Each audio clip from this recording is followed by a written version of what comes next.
ఇక చిలకలూరిపేట మండలం దండమూడి గ్రామం వద్ద ముంపుకు గురైన కరకట్టను ఎమ్మెల్యే ప్రతిపాటి పుల్లారావు పరిశీలించారు. విజయవాడను వరదలు ముంచెత్తడానికి బొడమేరు కారణమన్నారు. చిలకలూరిపేటలో ఓగేరు వాగును వైసీపీ నేతలు ఆక్రమించడం వల్లే వరదలు వచ్చాయని విమర్శించారు.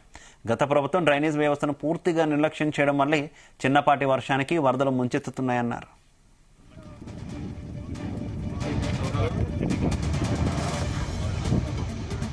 గత పాలకులు వైసీపీ పాలనలో వాగును ఆక్రమించేశారు. ఇక్కడ చూస్తే వాగు మొత్తం జరిగిపోతా ఉంది. ఎందువల్లంటే వీటన్నిటికి కారణం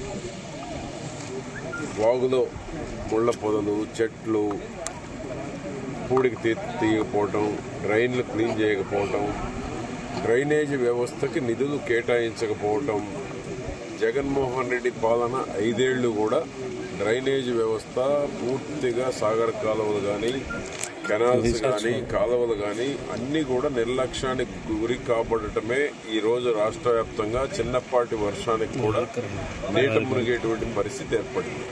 దాని ఫలితంగా ఏమవుతోంది? ప్రజల ఇళ్లలోకి నీళ్లు వస్తూ ఉన్నాయి. ప్రజలు నీళ్లలో ఉండాల్సిన పరిస్థితి ఏర్పడతా ఉంది. చిన్నపాటి వాన కూడా పంట పొలాలు కూడా మునిగేటువంటి పరిస్థితి వస్తూ ఉంది. ఈ గత పాలకులు జగన్మోహన్ రెడ్డి నిర్లక్ష్యం అనాలన్నా